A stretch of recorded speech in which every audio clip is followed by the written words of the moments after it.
I still remember the smell of the rain that night, a mix of asphalt, tears, and something that felt like goodbye. My name is Emily Carter, and I never thought a single night in the backseat of my old silver Honda Civic would change everything about how I saw love, myself, and the meaning of moving on. It started as an ordinary Friday evening. The kind where the city lights blurred into ribbons of gold, and the sound of laughter from the restaurant across the street felt like music from a life I wasn't sure belonged to me anymore.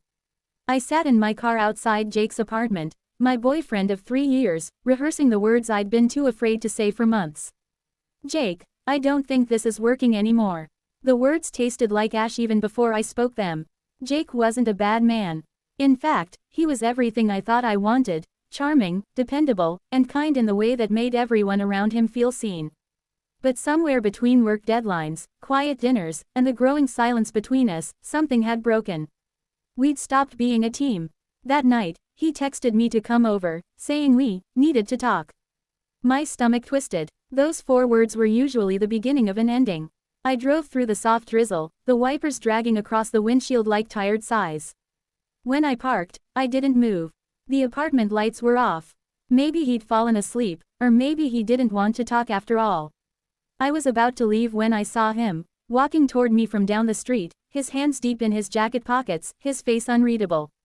He slid into the backseat, and for a moment, neither of us spoke. The rain drummed softly on the roof, filling the silence. Emily, he began, his voice low. I don't know how to say this. Then don't, I whispered. I turned to face him. The faint glow of the streetlight caught his eyes I once trusted with every secret. I could see it then, the distance, the hesitation, the guilt. He told me he'd met someone new. The words hung in the air like shards of glass. I didn't cry, not yet. I just sat there, numb, listening to the rain and the sound of my heart breaking in slow motion. He said he didn't plan it. He said he still cared about me. He said he didn't want to hurt me. But hurt, I realized, wasn't a choice. It was a consequence. I remember laughing, not out of humor, but disbelief.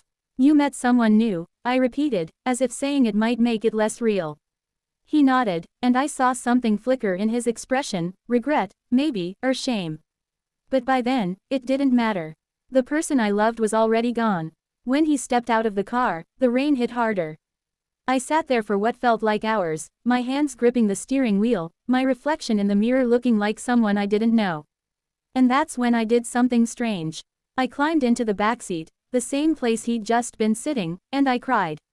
Not quiet, polite tears. But the kind that come from the part of you that still believes love should have lasted. The backseat became my confessional that night.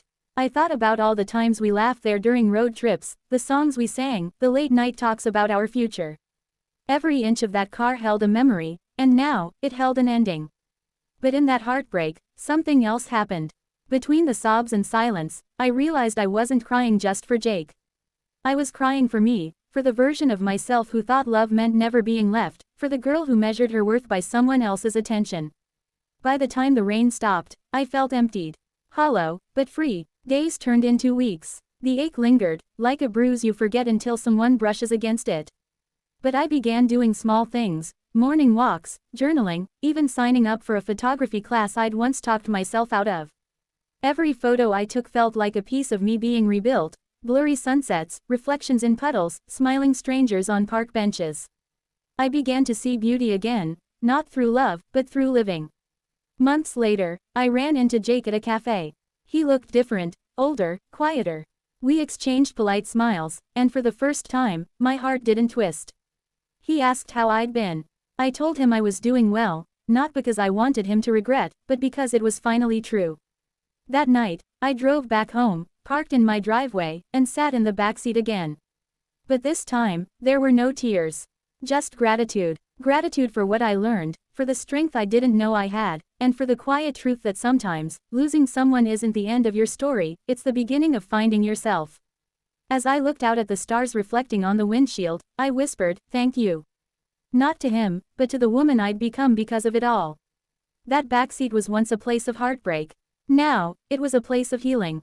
And maybe that's what love really is, not staying, not losing, but learning how to let go with grace. And though that night changed my life forever, I wouldn't undo it. Because sometimes, the hardest endings lead us to the most honest beginnings.